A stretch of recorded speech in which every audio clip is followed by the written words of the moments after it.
Welcome, everybody, to our panel discussion on anti-Asian sentiment in the aftermath of COVID. I'm Cody Gilkison, Senior Manager of DEI here at eXp. As always, I'd encourage you all, if you haven't already, to join the eXp Diversity, Equity, and Inclusion Workplace Group, as well as One eXp on Workplace. This month, we're celebrating quite a few things. It's Mental Health Month, it's Military Month, but today we're focusing on our AAPI community for AAPI Heritage Month by discussing a disturbing trend in American culture. With me today, I'm thrilled to welcome to the conversation some of our leaders from the eXp Asian Network, Huy Nguyen, we've got Garrick Yan, and we've got Pham. Welcome, everybody. Hello, welcome. Excited to be here, Cody. It's great to have you guys. First, we want to acknowledge that while anti-Asian sentiment and rhetoric were certainly ramped up by the COVID-19 pandemic, it most certainly didn't start there in America. Anti-Asian racism has existed here as long as the country's been around.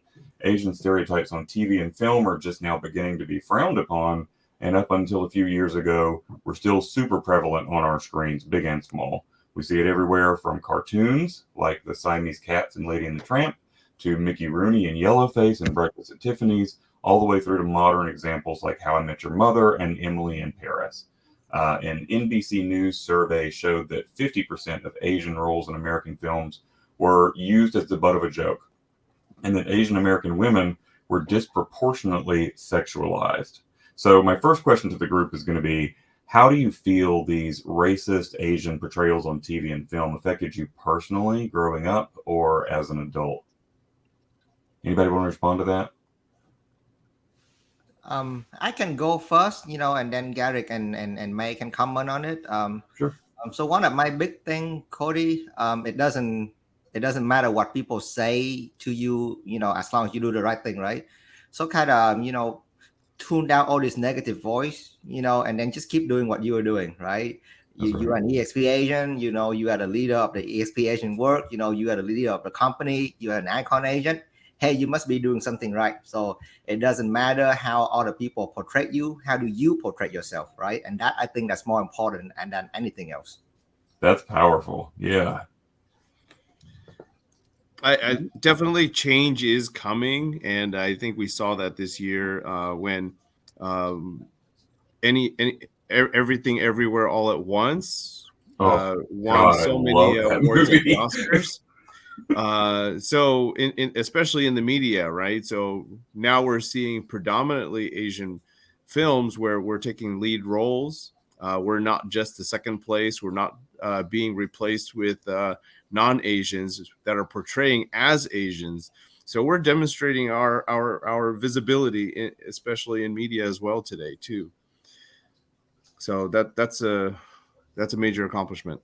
That's brilliant. Yeah. And I think, a couple of years ago, we saw Parasite win the best film at the Oscars, which is not only a huge win for the Asian community, but that's a huge win for the foreign community, period, that their art is being recognized in the American media sphere. What about you, May? What do you have to say on the topic?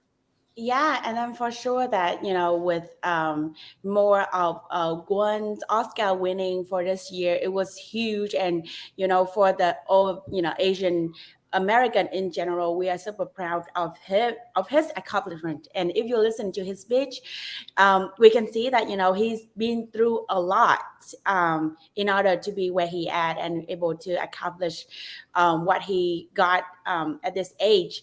But in general, I do see myself. I came here a little later in life, not like growing up as younger, but I can see as we watch movies or like shows on Netflix nowadays, you can see more and more of Asian features or Asian movies that, definitely there's a lot of changes and positive change. However, I can still see a lot of stereotypes when it comes to Asian roles in Asian movies or shows. For example, if you are a lady and if you Asian, then you're gonna be really good at math. So that's why there's like different shows featuring how Asian families gonna own restaurants, because a lot of Asians own restaurants here in America. If you are a lady or a mom, you're gonna be very positive to your kids. You're gonna want them to get their all A's, or you're gonna be really cheap. I touched this part that that the mom was so proud to take the kid to the store and try to return something that was past due 2-3 months. That a stereotype that you can see being featured quite a lot in the media right now. So I don't know. It's quite funny, but I don't know. Is it gonna be a good funny, or like it's kind of for our kids watching it growing up, they may have the assumption that it's just how Asian families operates. Yeah, that's a really good point. And that the next point I want to touch on is there's general stereotypes, sometimes perpetuated by the media, but other times just part of the American cultural zeitgeist. There's this labeled perception of the Asian American community as the term that they use is model minority, due to the fact that Asian Americans have higher than average likelihoods and probabilities of getting into elite American universities, possession of above average educational qualifications, and high representation in professional occupations. How do you think the model minority myth, this myth that all Asians are these high performing folks, how do you think that myth damages or harms the mental health and well-being of Asian American community? My bad. Yeah, so I can start it off, and then Garrick and May can comment on it. So growing up, right, I actually kind of, what just Cody say, I'm kind of get affected by it as well somehow. Like, hey, I came here, I gotta be an engineer, I gotta be the doctor, that kind of stuff. But eventually, right, just like how just like I say earlier, you kind of eventually find your own path, right? And being the real estate agent, I would say is one of the bad decisions that any of us here can ever make, right? So how do so again, Garrick and Minh help me out here. But that model could be good, right? But I would say, just like I coach all my agent, kind of find your path and sit at a corner, kind of meditate it out, and kind of let the all the opinion about order go away, right? What is Huy want to do? What is Garrick want to do? What is Cody as a person want to do, right? What do you want to portray yourself to the world, and how can you add value to the world in a way that is gonna mutually benefit you as well? So don't get those things get into your head. Yeah, Garrick. I think it's damaging to assume that all Asians are a model minority. Well, in some cases, we're no longer the minority, especially in the Bay Area. Asians do make up a large population here. Being on the model is dangerous too, because that's just kind of a easy label to say, oh, you're Asian, so you're going to do well. And I think that is a problem, because we're all humans and there's a whole spectrum. There are the ones that will be star performers, and then there will be the ones that struggle. And within the Asian community, there are those that have immigrated as a family long time ago, and then there's those that have arrived at the United States, seeking asylum or seeking refuge, and the advantages are very, very different. So, Asian, in the context of eXp Asian Network, there's 48 different countries. We're looking at all of the Asian countries, and you can't just say that they're all equal or all the same or they're all star performers, because they're not. And everyone is going to be different. There's a different culture. There's different things that they value. There's different things that are prioritized, and there's stratification too. There are some that are going to have advanced degrees and some that are that don't. On ARIA, Asian Real Estate Association of America, has a report, State of Asia America, that did a research on this to show the different Asian groups and the potential, the degrees that they may have, the potential income that they have represent, and what countries they've come from. I was going to go grab a copy. That's why I disappeared from the screen. But you can download that from aria.org, and you can look for yourself at the details of it. Just in any family, right? If you've got 3 brothers or 3 sisters, in a household of 4, maybe one is going to do better than the other. And you can't assume that, we're all going to be A+ people, because we're going to have different needs. We're just human, just like the rest of us. Yeah. And just to comment on that, right? It doesn't, but just so Cody, like back in our culture, if you don't study math all the way up until calculus, your teacher and your parent is going to whoop your ass, right? So not necessarily a good thing, but it's just how we raised. And then, whenever I go here, it does give me an advantage as far as mathematics and science across all the kids, but Right. we lack a lot of stuff, right? A lot of social interaction. So it's kind of a give and take. And, and I think, in Asia, we tend to kind of push math and science a lot more. So that's why you see that stereotype. Yeah. And I think, it sort of sets an expectation for kids that's a little unhealthy, that not, find your own path, which is sort of the general American ideal of find your own path and be good at something, find your niche. It's sort of these things are what you're going to be good at. Yeah. What if you're not? That's really, really damaging. And I think I can sort of relate a little bit. When I was in school, my school was trying this experiment where they were developing a gifted program. And in order to get in the gifted program, you had to take an IQ test when you were 8 to see where you landed. And then if you landed in the gifted program, that was your trajectory through the rest of your school experience from elementary through high school.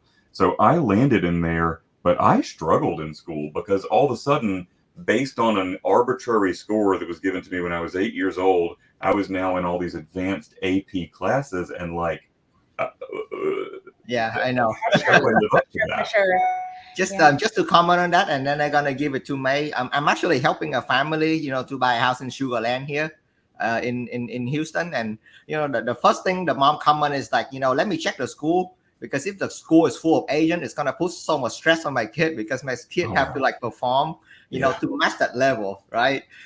So I don't know so it's actually a concern for all the parents here when they're selecting school. Yeah. But I just thought that it's just like, wow, it's actually a real issue. Yeah. Yeah, I think for that myth, it's kind of right, and it's give pressure for kids growing up as well, because and this week is graduation week as well, and I asked all my cousins, what are you gonna do? And they're all gonna transfer to good school, and they go into either doctor or pharmacist or accounting or math, analytics. So it's kind of it's still shaping the kid in a certain way. And I think that it's kind of limit us. It kind of gives us some events that we're gonna really focus on growing our academic and really want to have make sure that we do good in school. But like Huy mentioned, that when we focus too much on one thing, we lack on social development or communication skill. So definitely those is in general, when you go to the real world, it's really, really important that you kind of know what to say, what to get along with other people, who your friends, your network really affect directly to your career as well when you're able to connect more with other people, So it's funny, but in that way, it's kind of like a foundation. Once we doing good at school, it's kind of good foundation for us to, at one point, if we want to do something different, it's good for us to build up from there. Yeah. So it's good. Yeah, so I think all of our job as a leader, we kind of have to shift this balance. Hey, it's great to be a doctor, it's great to be a pharmacist. Hey, but it's okay to be a great real estate agent as well, right? It's okay to be a great plumber. It's okay to be a great electrician, right? You are looking at a B student right now who's making millions in real estate, right? I think I'm okay with it. Yeah. You turned out all right. I think I'm doing okay. I think the sentiment is, we're immigrant families. We come here and we come to the United States looking for the better opportunity. And I think naturally we want our children to do better than what we've done or what our parents have done. You know, they've struggled to get here. Now let's hope you can make a better life for yourself. And I think that's why there's always this push higher and higher and higher. Yeah. But it shouldn't be stigmatized for these other professions. I think at the end of the day, if you can figure out how you can survive and make a living, and especially in today's economy, I think that is the key. Nobody wants to see their kids to struggle. So yeah, that's really true. It's part of the shared immigrant experience that expands beyond just the Asian community, is that drive for, we came here for the American dream, we better not mess it up, right? Yeah. It's that they impart that on their kids. Yeah, don't get me wrong. So let me complete this thought real quick. Don't get me wrong, Cody, which is a good thing, right? Because our grandparents, they come here during a different circumstance, right? And during that time, the best way for the generation, for that previous generation, is to go to school, get a good job, and that's almost the only way for them, to get back into the country. But now, I think us, we can do even better, right? We can all get to school. They go from poor to middle. Now it's gonna be up to us, to actually get out of the middle class, and to go forward into the next level. Yeah. So I understand where they're coming from and how they, kind of, in a sense, kind of influence the kid to go a certain way. But you as a, you as a human being, you have to know what's work for you, right? Maybe your advice parent, you love your parent, but maybe the advice is not always correct. You have to always be aware of that.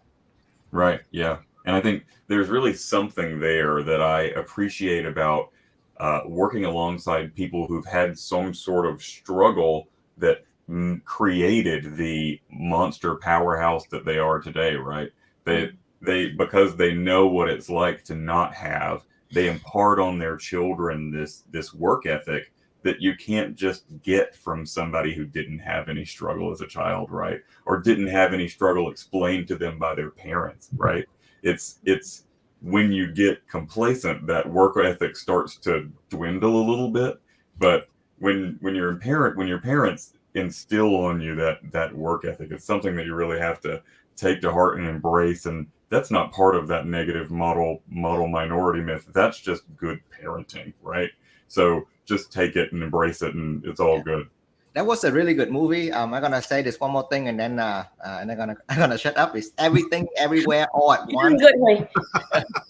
That is a really good movie. I encourage everybody to saw this movie. Everything Everywhere All at Once. It's kind of complicated in the beginning, but it's kind of break you. It's kind of show you the generation gap between the parent, the grandparent, and the daughter. It's like the best movie I seen so far. Yeah, right. I completely agree. That was, I mean, some people wrote that movie off as being, it won a bunch of awards and got a lot of attention because it's wacky, and it is wacky. That's true. There's scenes with hot dog fingers. So good. There's so many hidden messages behind it. The message behind that movie is so good and so real and so authentic that this is why it won all these Oscars, right? Yeah. And I can't plug that movie enough. Really good. Really good. All right. So now the topic of the day is how all of this, model minority myth and all of the racist stereotypical showcases that we see on our big and small screens, all of that was compounded and worsened with the arrival of the COVID-19 pandemic. We obviously saw all over the news from politicians and blasted all over Twitter this horrible anti-Asian sentiment. We've got here that on May 8th, 2020, United Nations Secretary General Antonio Guterres said that the pandemic continues to unleash a tsunami of hate and xenophobia, scapegoating and scaremongering. Along with that came a wave of anti-Asian hate crimes, with Stop AAPI Hate, a national coalition that became the authority on gathering data on racially motivated attacks. They received 9,081 incident reports between March 2020 and June 2021. And we know that's just the beginning of the pandemic. So I want to ask you guys if you could share your personal experience. How did you see this manifesting? How did that affect you, this anti-Asian sentiment that came up in COVID? Garrick, go ahead if you have any idea on this. So at the initial shock was when I made a TikTok in January 2020, 21. Is it 21? Yeah, 21. So just about a month or two after it was announced, and the 49ers was going to the Super Bowl, so we made a 49er TikTok. But all the people that were in the dance were Asian, Chinese, and all the comments that we got were, look, a bunch of coronavirus. Are you going to eat a table or something? So we got a lot of negative comments on there because it was an unknown virus, and they just kind of assumed that it was just a Chinese person would have it. And I think that shows a lot of being uninformed or hiding behind social media and just you're anonymous. You can say anything you want and not have any consequences. And over time, that translated into violence on the street too. Again, with the myth is that the Asians are going to be passive; they're not going to do anything. So it's really unfortunate that they were picking on a lot of the senior Asians, like in the Chinatown. Typical thing that a senior would do would be go restaurant and have a morning coffee, read the newspaper. They're seniors, right? They're not working; they're retired, and they're walking on the street and they're being picked on. They're being pushed for no reason. Just because they're an easy target, and there's been casualties as a result. And this is especially true in the major cities in San Francisco, Oakland, New York, Los Angeles. So that's where all this started. I mean, I think the pandemic made it worse because people were restless. They couldn't carry on with their lives. So yeah. Mm-hmm. It very much felt that people needed somebody to be angry at. And it seemed like some sentiment that was shared on the news and on Twitter really directed that anger in a really unhealthy way. I definitely see that. Yeah, and I'm sure that during the whole COVID time, it does affect negatively to all the business owners and, in general. But I think like for that time, we can see significant impact when it comes to Asian or Asian markets in general. Like you're not gonna see any activities at all. So it was tough for Asian-owned businesses in general when it comes to restaurants, anything that involve us. And if you going out and and especially Garrick touched a really good point of social media, because especially during COVID time, everybody stay at home, they get on social media a lot, and I think that's where people get hated the most for us and for our group.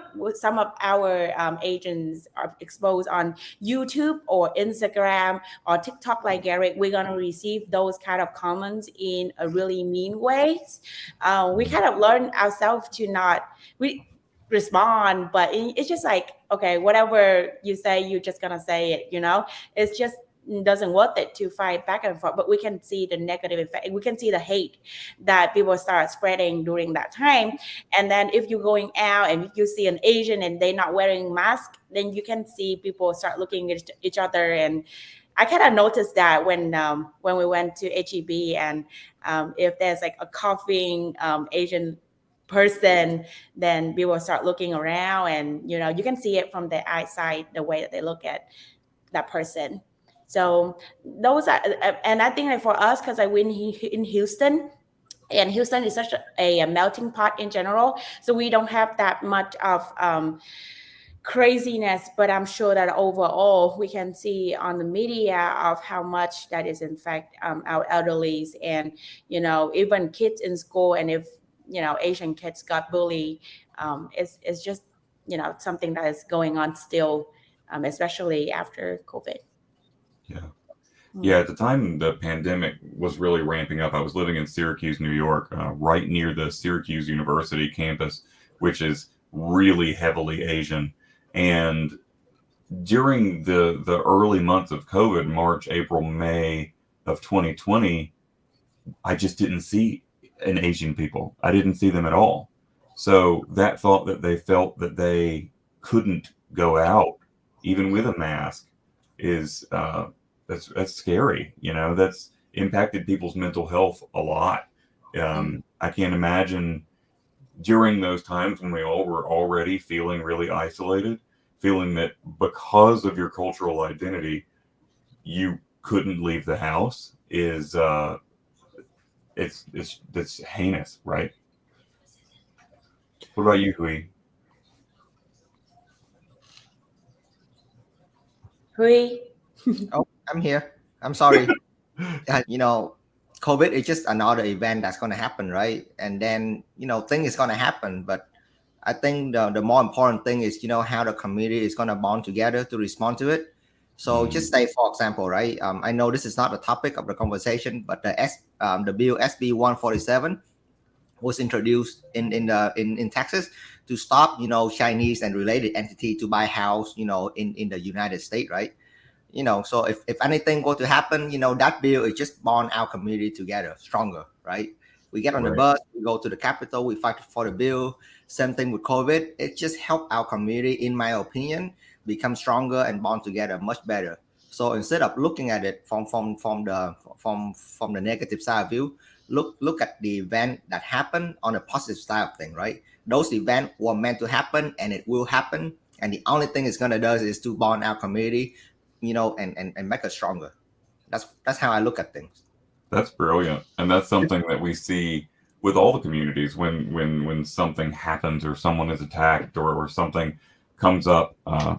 It reminds me immediately of the aftermath of the Pulse shooting for the gay community, and how that happened right before the Pride ceremonies were happening everywhere, and the attendance at those ceremonies was just through the roof because people banded together, right?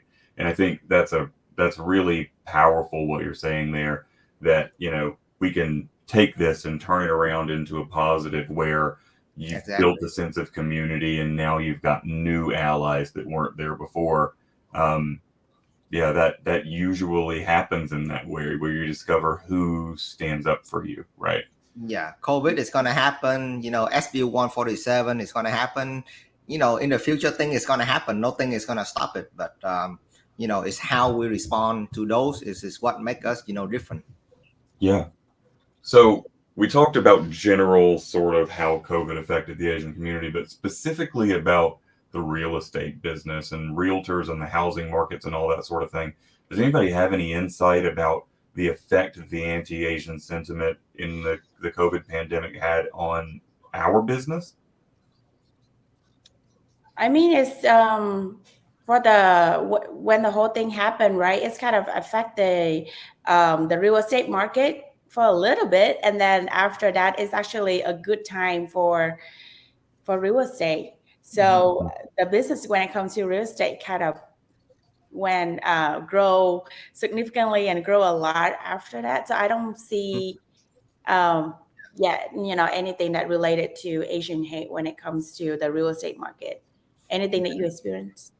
And this is what I love about real estate, especially investment real estate. Cody, real estate doesn't discriminate. If the number works, the number is going to work, right? If you don't know what to do, look at the number, and the number will tell you what to do. And the number is not black, not white, not yellow. It's just math, and it's not even calculus. This is fifth grade basic, minus and subtract and multiplication. So as long as you have fifth grade number, you can figure this thing out. And real estate does not discriminate you. So from my point of view, from my personal production, it makes no difference on my business. Right? People buy when the market go up. Investor buy when market go up, when market go sideways, when market go down. We don't act. I love to connect with people, but when it comes to an investment decision, we look at a number, and the number does not discriminate.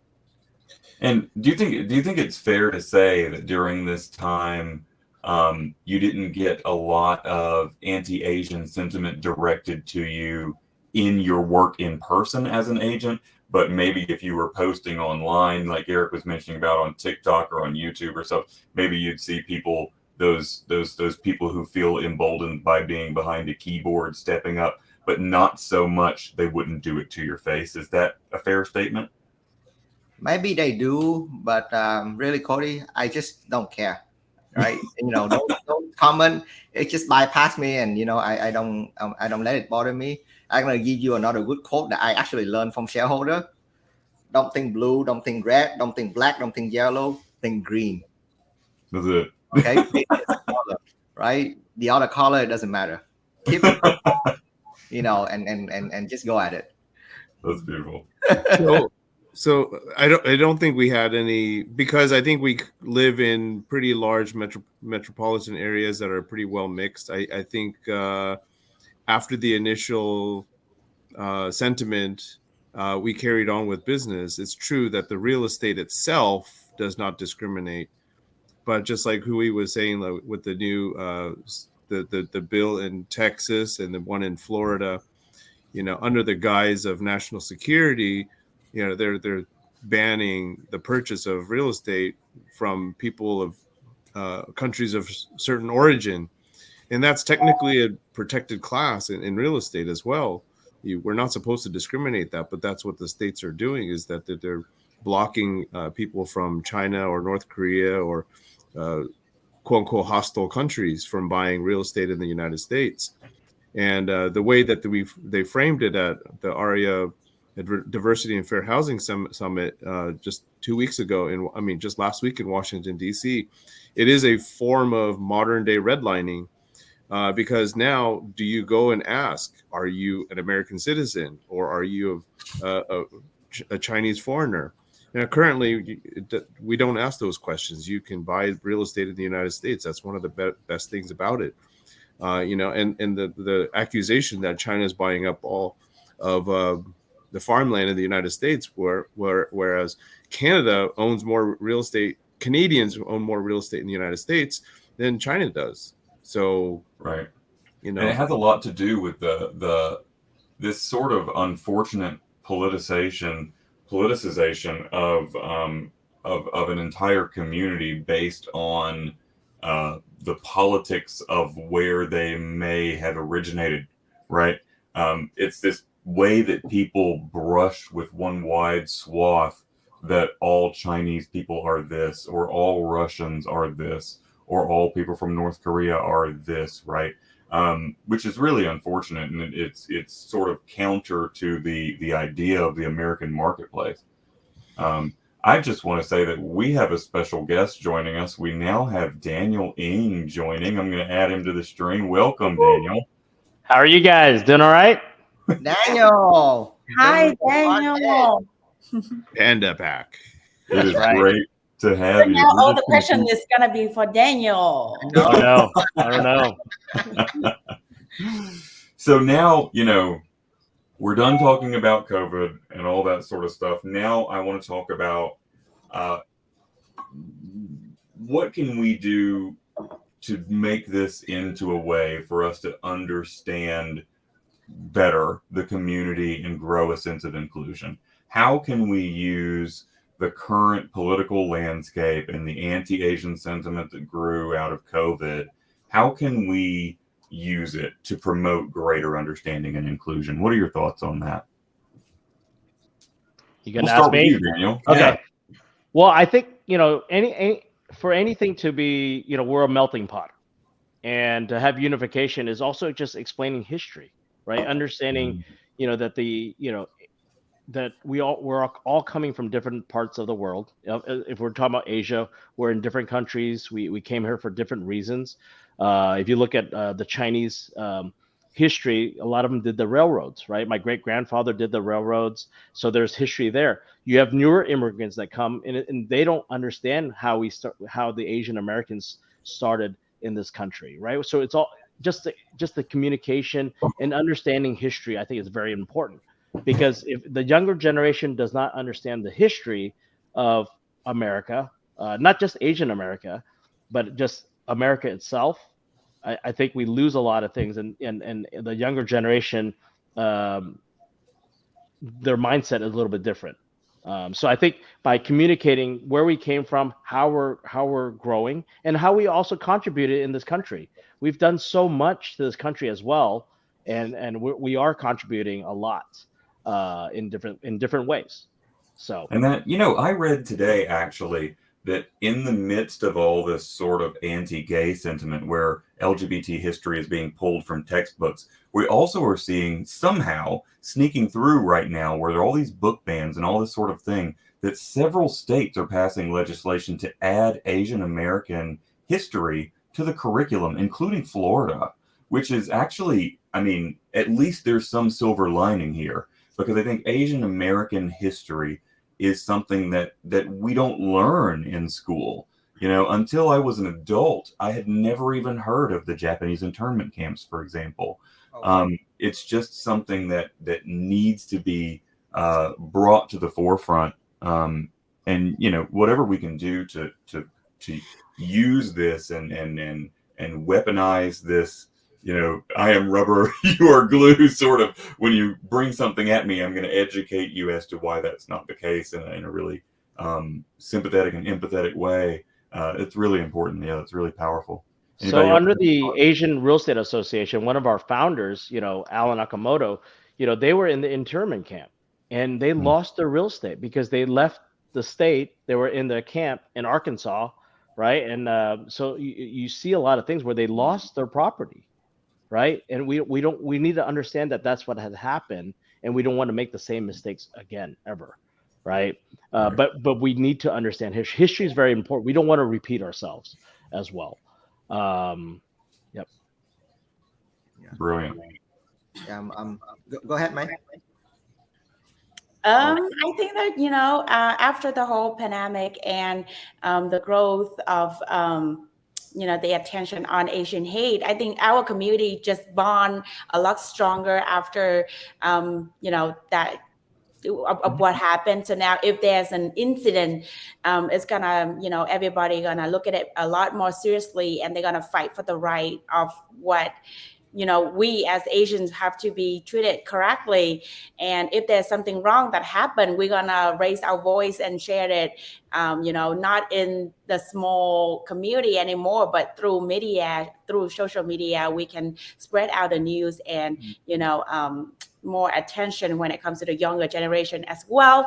And then in general, I think that for us, in order to show kind of the world, or especially for the real estate industry in general, a lot of Asian teams are striving it, and we're doing really good. And actually, is that 2 weeks ago? Is that last week that the Houston Business Journal acknowledged the 25 teams in Houston, and we have 2-3 big Asian teams that owned by Asians in the top 7, 8, 10 or whatever. It's a huge accomplishment. So we work really hard, and when we show our brand, our accomplishment to the real estate industry, then people notice us. And we have a lot of big team, big brokerage here outside of eXp, Asian owned, Asian led, and super successful. So all together is kind of create a bright something that we really proud of, and we kind of working on it all together and build a more positive image when it comes to removing all the stereotypes and showing us that Asians, we entrepreneurs, and we can be super successful with this business as well. Yeah. So just to pick it back on what Minh say, it doesn't matter what we say, look at what we do, right? So if you look at, Garrick Yan production, my production, and if you look at Daniel M production, we're in the top 5% of the company, if not a lot more, right? And then if you think about John Sai, he's the president of Canada for eXp. And I'm really grateful to be able to partner with, a company, eXp, and especially you, Cody. The company is so, they gave us so many resources and so many supportive, when it comes to diversity and inclusion. And I believe, this alone is, if you look at us, we are thriving, in this company, in the community, and we lead by action, right? By production. Yeah, exactly. And I actually have a little bit of an announcement to make ourselves. So John Wong, who is one of the founders of ARIA, is going to be our keynote speaker for our Pride Month event in June. Oh, wow.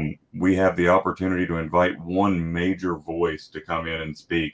And John is just such a great speaker and such a powerful ally, not just of the gay community, but a powerful ally of all minority communities in a way that I think his voice is going to be really impactful. And, you know, anytime that we have an opportunity to give someone major from our industry who happens to be Asian a spotlight, we're going to take that opportunity. So I appreciate what you said. We're going to do everything we can to make sure that this kind of sentiment doesn't have a place to breathe and grow in eXp Realty at all, anywhere. So I want to ask now, what role do you think eXp, in particular the Asian network, can play in supporting our Asian American agents and staff? So number one, just like I say, lead with production. The more production we do, the more contribution that we can done to the company. I usually think about that first, and then as far as our community, I'm expecting to have a lot more event, a lot more talk like this, and especially, I really model the eXp Latino, the Young Professional Network, the Black eXp Network. They kind of go ahead and give us like the plan to build a community and help the agent, and we're just gonna follow the course, right? We already have the leader, right? Just follow course and copy and duplicate.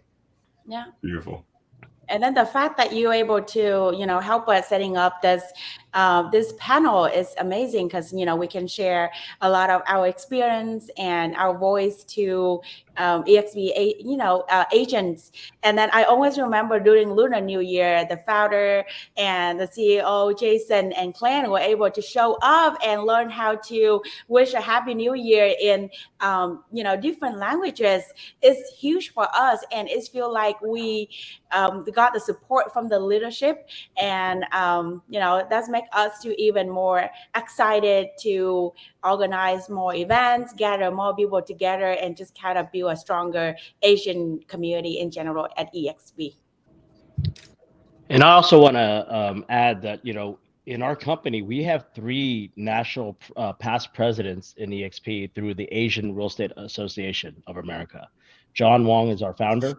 We have Tom Trong out in Boston was a national president, and James Wong, our eXp commercial president as well, right? I think leveraging these associations like ARIA, NAREB, NAREB, the other diversity organizations as well, being present. I think eXp needs to be present in those associations and supporting those other, because that they're already doing that already. So we don't have to reinvent the wheel. I think we just need to be part of it and support on a corporate level, right? I think corporate needs to help with that as we expand, and also encourage the Asian network to be part of that organization as well, right? Because they get to plug in and because they were just in during shareholders, they had their policy day in DC, right? It just happened to be at the same time, but yeah, I think using our partner organizations is always going to be a key part of our strategy, because when we are members of those organizations and we show up with them, what we're able to do, and what I always take away from these things, is we can see what our industry peers are doing to push the needle on this and see what we can do to take it a step farther, right? When you can learn what everybody else is doing to support any of our underrepresented communities, that gives us the blueprint for how can we stand out to be a better attractor and retainer of Asian talent or LGBT talent or Black talent or any of those groups. That's part of the reason that we pay sponsorships to these organizations, is because they're a fantastic learning tool for us as a business. And that's what I take when I go to these different organizations events. Another case was Huy and Minh connected me with one of their new agents here in California. So there's collaboration involved too. I mean, if one wins, we all win. So after that, I met with a homeowner of a language that I don't speak, and we met with them to explain to them because they were on the cusp of losing their house. So, the new agents and I partnered up. We met with the homeowner. We explained what was going to happen, and we found a solution for them that would allow them to save their house. And I thought that was very special. We didn't earn a commission, but we at least earned their trust. And I think that's important because we're not here to, force people to do anything, but we want to be able to educate homeowners in a language that they understand and so that they feel comfortable. So I think we all win together when we could do that in the right name. You just spoke exactly to the heart of diversity, equity, and inclusion, didn't you? That, do the right thing is the basic underlying principle there. And it's a great show of stewardship for your community. So the last thing I want to touch on is allyship. So there's a speaker by the name of Amber Hikes, who I mention all of the time when I'm speaking, who is the person that convinced me that volunteering in DEI wasn't my path, that this needed to be my career, because I really wanted to do what she said there. And what she talked about was weaponizing your privilege. And she has a famous quote that says, "It's not on women to battle sexism and misogyny. It's not on the differently abled to battle ableism. It's not on cisgender people. It's not on transgender people to advocate for trans rights. It's on you and me and us and all of us to see where we have privilege and speak on behalf of those that don't share that privilege in order to move the needle forward." So for the Asian community, it means that people like me who aren't part of the community but see the power and have the empathy to see what's happening to you guys and speak up and say that's not right is more important than ever. Those that are in the majority can move the needle for those in the minority. So I want to ask how allies of the Asian community can best support and advocate for Asian Americans during this time. What do you think the best things that an ally can do for you? Daniel? I love ally. The more ally, the better. Good. Yeah. And, really looking forward to, collaborate, with all the different network that we have, especially after shareholder. I see how strong the other group is, Latino, Black, LGBT, military network. It's just, we need to make friends, and then we follow the footstep of the other group. Mm-hmm. Yeah, having allies coming together is uniting together is important, even with the Asian American group. So one of the things I look at is the Asian, when we categorize as Asian, there are multiple languages that come to this group. Yeah, Latino is predominantly Spanish, right? You have Brazil, right? But that's Portuguese. And of course the Black community is English, right? But the Asian American one, it is coming together with all multiple facets of different countries, different cultures, different types of food, right? And that is a harder group to try to get together. So it's very different, right? We're diverse in itself already, right? And so being allies with other Asian countries and immigrants coming together, that's something that's very different and unique. And I think that creates the uniqueness in the Asian network that we're creating at eXp as well. Right. That's a great point. I mean, and it even speaks to the diversity of the Asian community that we have two Asian networks. We have an Asian network and a South Asian network, right? Because all of these cultures are so distinct, and it's such a wide thing to say Asians. Me and Huy were talking about this at shareholders. Russians are Asian, right? Yeah. Like, we don't paint them with the same brush that we paint, the rest of the continent. Yeah, that's a really good point, Daniel. So even China alone, the government of China recognizes there are 55 languages within the country, and that's only a small portion because there's probably over 1,000 of them. But the 55 largest ones are the ones that are recognized. That's in one country. So, and all together, it's create it's make our group so unique as compared to any other groups for sure. And we all in when it comes to collaborations, and even us here, Garrick and me and Huy, we from California, Houston, Dallas with Daniel. Our groups are more united than ever and do a lot of collaboration when it comes to events and training our agents together. So maybe in the next now for the upcoming events, we really want to look for more of Asian leaders in different areas. For example, that we connect more with John Tsai from Canada to do kind of more collaborative events and kind of bring and build a stronger community in general. Yeah. Who knows? And have more representation, right? We can have the Korean representation, Sure. Vietnam, and Thai, Cambodian, Laos. There's so many. So our group is continuing to grow. So we need to have that diversification within our Asian network. Yeah. Yeah, that's brilliant. And, I would always encourage people, if you're not a member of the Asian network and you want to join the Asian network, you can go on Workplace and search Asian network. It's right there. It's easy to find. And if you don't see voices that represent your sub-community within the Asian network, raise your hand, be that voice. That opportunity is there for you. And these guys here are very welcoming to that. So just bring it to the table and they'll acknowledge it and give you a platform to stand on. And I'll help with that too if I need to.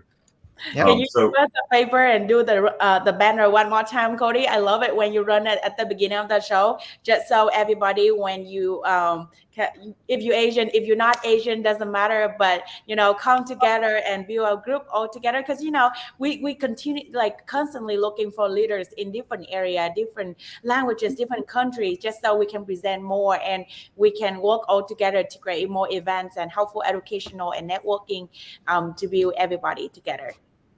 Yeah, that's brilliant. It's one of the things that I preached at that booth as I was handcuffed to that booth hole during Shareholder Summit was to people, you don't have to be part of the community to join the network. If you want to learn more about the community, if you want to sell in an effective way to the community, if you want to learn how to speak inclusively to the community, this is a network for you to grow your skill set as a realtor. So come on and join, get part of the conversation. All right, so as we wrap it up, I just want to go around and see if anybody has any final thoughts, anything we didn't say that you would like to say.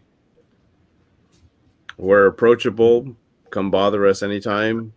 Find out more information, and let's partner up and do some deals. Yeah, and then just like Minh say, join the eXp Asian Network on Workplace. With Cody help, we're gonna pushing out a lot of Zoom like this, StreamYard like this. Where top producer, top Asian attractor, community leader, we're gonna come and train each other, and we build a community. So that way, it helps with your production, everybody production. Yeah. We are approachable. So if you love to connect with us, we love to know more about you as well. So you can contact us everywhere, mostly social media or here on Workplace.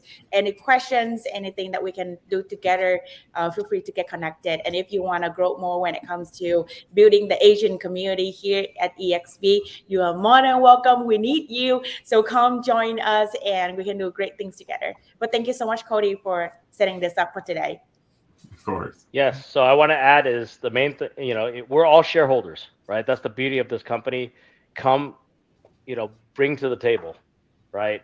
And I would say bring your chopsticks to the table together. All right. So that's my 2 cents. I like that. Brilliant. I like Some people use their hands, man. That's the other group. That's true. All right. Well, thank you everybody for your time today. It means the world to me that you guys are coming out here to speak on these kind of sensitive topics, and I look forward to our future collaborations. Thanks, everybody. Thank you. Thank you.